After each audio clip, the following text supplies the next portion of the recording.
آج 1400 سال گزرنے کے باوجود پوری دنیا میں شہدائے کربلا کا سوگ منایا جا رہا ہے۔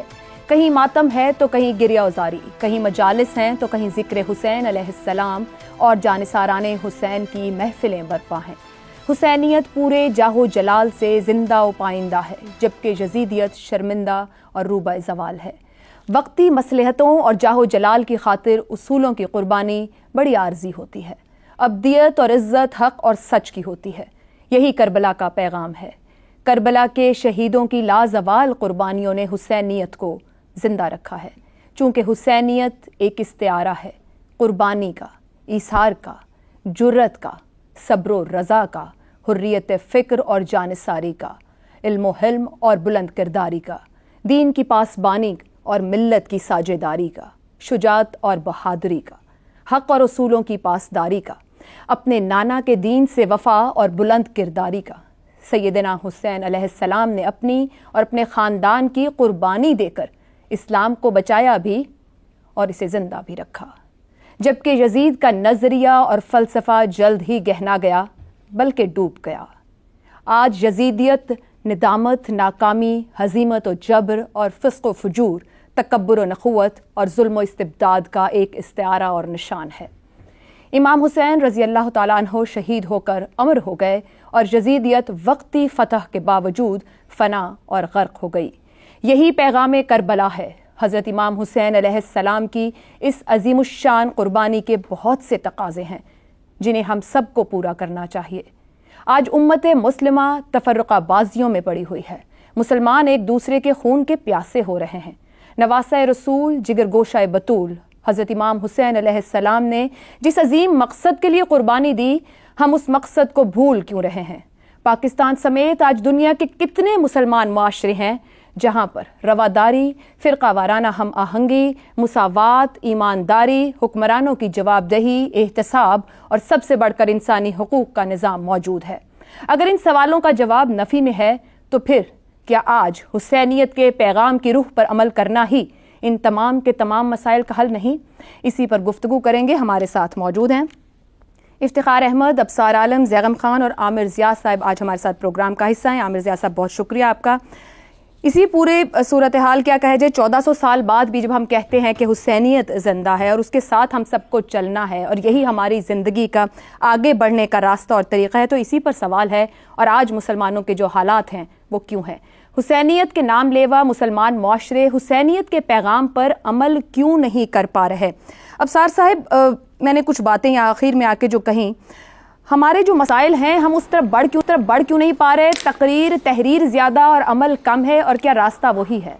راستہ تو وہ نہیں ہے، تقریر اور عمل کا راستہ الگ الگ ہوتا ہے۔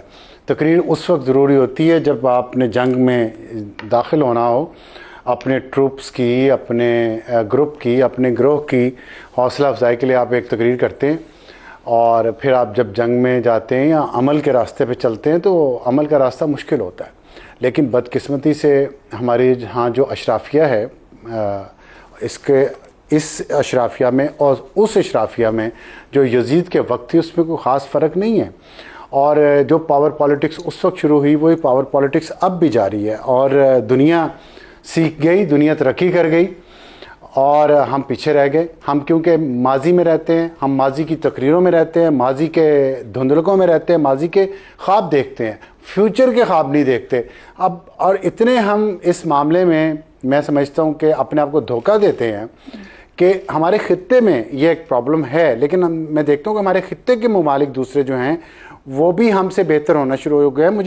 مجھے یہ بات، ہمارے ہمسائے ہیں، بھائی ہیں افغانستان، لیکن مجھے شرمندگی ہوتی ہے یہ بات کہتے ہو کہ شاید افغانستان کے حالات بھی ہم سے تھوڑے بہتر ہی ہیں اس وقت۔ اگر ہم امن و امان کی بات کریں، اگر ہم زندگی کی ڈگر پہ چلنے کی بات کریں، اگر ہم کسی سسٹینیبلٹی کی بات، استحکام کی بات کریں، اس طرح سے کہ وہ ہو سکتا ہے ہم سے زیادہ غریب ہوں، ہو سکتا ہے وہاں انفراسٹرکچر تباہ ہوا ہو سکتا ہے کہ وہاں پہ روزگار کے مواقع بہت زیادہ نہ ہوں، ہو سکتا ہے وہاں مذہبی پابندیاں بہت زیادہ ہوں، لیکن وہ ایک ریاست کسی قانون، کسی طریقہ کار کے تحت ہے۔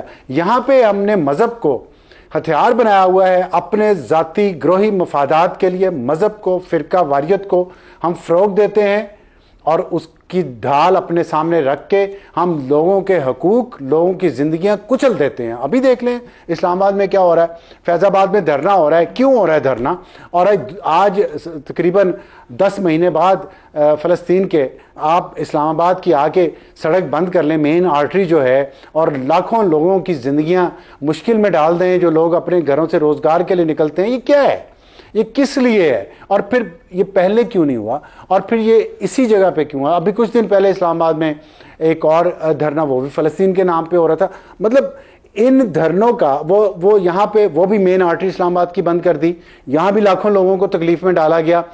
جو مشتاق صاحب نے کیا تھا اس میں 2 بے گناہ مارے گئے کیونکہ ایک شخص گاڑی پہ سوار تیزی سے آ رہا تھا، اس نے دیکھا نہیں. اس سے مجھے بتا دیں فلسطین کے کاز کو یا کشمیر کے کاز کو کیا فائدہ ہوتا ہے اپنے لوگوں کی زندگیاں مشکل میں ڈال کے؟ میں روزانہ یہ واٹس ایپ پہ میسیجز صبح بہت سارے لوگوں کے ریسیو کرتا ہوں. اس میں شروع دعا یہ ہوتی ہے کہ یا اللہ فلسطین میں اور کشمیر میں مسلمانوں پہ رحم فرما. دیکھیں اللہ تعالیٰ نے بھی اس قوم کی حالت نہیں بدلی جو اپنی حالت خود بدلنا نہ چاہتا ہو. بچپن سے یہ دعائیں سنتے آئے ہیں مسجدوں میں، عمل کچھ نہیں ہے، دعائیں ہیں، تقریریں ہیں. لوگوں کو بھر دو غصے سے، نفرت سے، جذبات ان کے بھڑکا دو تاکہ اپنے حلوے مانڈے چلتے رہیں. تو جب کال و فیل میں اتنا تضاد ہوگا تو وہی ہوگا جو ہمارے ساتھ ہو رہا ہے. اس میں کوئی حیرانگی والی بات نہیں ہے. اپنے آپ کو ہمیں ذہنی جسمانی طور پہ تیار کرنا چاہیے مزید مشکلات کے لیے، کیونکہ یہ گھڑے ہم نے خود کھودے ہیں.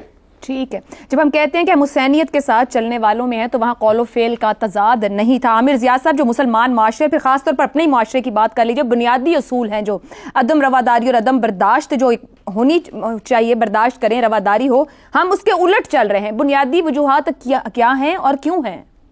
یہ عائشہ صاحب بات ہی کہ جیسے آپ نے شروع میں اپنے تذکرہ کیا تھا کہ ہمارے قول و فعل میں تضاد بھی ہوتا ہے اور ہم زبانی جمع خرچ زیادہ کرتے ہیں. آپ مسلم معاشروں کی تاریخ اگر اٹھا کر دیکھیں تو یا سماج کی یا ریاستوں کی، تو اس میں یہ کنٹرڈکشن، یہ لڑائی ہمیشہ سے جاری اتاری ہے. یعنی کہ زبانی طور پہ، زبانی جمع خرچ کے طور پہ تو ہم لوگ بہت امام حسین کی قربانی کا تذکرہ کرتے ہیں، اس پر ہم مطلب ماتم کرتے ہیں، آنسو بہاتے ہیں، اور بالکل صحیح کرتے ہیں. لیکن جب اس کا ایک ہوتا ہے کہ اس کا امتحان ہوتا ہے اپنی زندگی میں، اس میں ظاہر ہے کہ ہم لوگ وی آر فاؤنڈ وانٹنگ. ہمیشہ یہ رہا ہے، زیادہ تر یہ رہا ہے. اور اس کا اطلاق آپ کو ہر دور میں ملے گا کہ ہمیشہ جو ظالم سلطان تھا اس کے مدہ بے شمار تھے، اس کی تعریف کرنے والے بہت تھے. وہ بدعنوان ہو، وہ جابر ہو، وہ کسی کا حق سلب کر کے بیٹھا ہو، اس نے ان لوگوں کو نشانہ بنایا ہوا ہو کہ جو مطلب معصوم ہیں، بے گناہ ہیں، ٹھیک ہے نا، جو سچ کے راستے پہ چلنا چاہتے ہیں. تو یہ جو کہانی ہے بار بار مسلم معاشروں میں دہرائی جاتی رہی ہے، اور وہ آپ کو ہمارے ارد گرد آج بھی نظر آتی ہے. اور وہ آپ کو مطلب آپ اٹھا کے دیکھ لیں، جتنے 50 سے زیادہ مسلم ممالک ہیں ان میں کم و بیش یہی چیز ہے. 19ویں صدی کا اسلامی دنیا ہو، 18ویں صدی کی ہو، اس سے پہلے کی آپ دیکھ لیں، آج کی 21ویں صدی کی دیکھ لیں، اس میں یہ ہمارے ایک مشترکہ دکھ رہا ہے. اور حالانکہ ہم کہتے ہیں کہ جی مطلب ہے کہ یزیدیت ہار گئی، لیکن میں سمجھتا ہوں کہ یزیدیت جو ہے کسی نہ کسی طور پہ زندہ ہے، اور وہ شریف لوگوں کا امتحان لے رہی ہے مسلسل. اور یہ چیز جو ہے مطلب ہے کہ جو بھی مطلب ہے ان کے نام لیوا ہے حضرت امام حسین، تو سارے ہی مسلمان ہیں، اس میں کوئی تفریق نہیں ہے، اس میں کوئی فرقہ واریانہ اس کے اندر تقسیم نہیں ہے. لیکن ہم زبانی جمع خرچ تو کرتے ہیں، لیکن اس راستے پہ چلنے کی جرت نہیں کر پاتے. اور اس وجہ سے آپ یہ دیکھیں کہ مطلب ہے کہ ہمارے معاشرے مسلسل زوال پذیر ہیں، ہم مشکلات کا شکار ہیں. اور بجائے اس کے کہ دنیا کہاں جا رہی ہے، آپ اپنے آس پڑوس میں دیکھ لیں، آپ مطلب مغربی ممالک میں دیکھ لیں کہ وہ مطلب سائنس میں، سماجی مطلب اس کے اندر، سوشل سروسز کے اندر، طاقت کے حوالے سے، معیشت کے حوالے سے مضبوط تر ہو رہے ہیں. اور کیونکہ ہماری ایک انہیرنٹ فلو ہے کہ جہاں پر انصاف نہیں ہے ہمارے معاشروں میں، اور کیونکہ انصاف نہیں ہے تو آپ جو حقدار ہے اس کو باہر کر دیتے ہیں. جس کا حق نہیں ہے وہ زور زبردستی سے، بے ایمانی سے، ڈھونگ سے وہ آ جاتا ہے، اور اس کی بدعنوانی راج کر رہی ہوتی ہے ہمارے اوپر. یہ ہمارا بس المیہ، اور اس کا علاج تو میرے خیال میں عمل ہی ہوتا ہے. عمل ہوتا ہے کہ ٹھیک ہے، لفظ کی بہت اہمیت ہے، لفظ لوگوں کو جگاتے ہیں، لیکن ایسے الفاظ بالکل بیکار ہوتے ہیں کہ اگر ہم ان پہ عمل نہ کر سکیں. عامر ضیاء صاحب قطع کلامی کی معذرت، جب آپ علاج کی بات کر رہے ہیں تو عمل کیوں ممکن ہے؟ انصاف، امن، رواداری، برداشت کیا ٹرو سینس میں عوام تک، میں مسلم معاشروں کی بات کری، وہاں تک پہنچ نہیں پایا؟ لیڈرشپ زیادہ ذمہ داری ہے؟ لیڈرشپ نے، جیسے آپ نے کہا کہ الفاظ کی اہمیت ہے، وہ تو کہہ دیتے ہیں بات ایسی ہے، مگر عوام یا لوگ جو پبلک ہے وہ سمجھ نہیں پائے اس کے سینس کو. دیکھیں ایک تو ہماری حکمراں اشرافیہ جو ہے بہت زیادہ مطلب بدعنوان اور عوام کش ہے، عوام دشمن ہے، اور ایک تو یہ بہت بڑی، اور ہمارے عوام جو ہیں بہت کچلے ہوئے ہیں، پسے ہوئے ہیں۔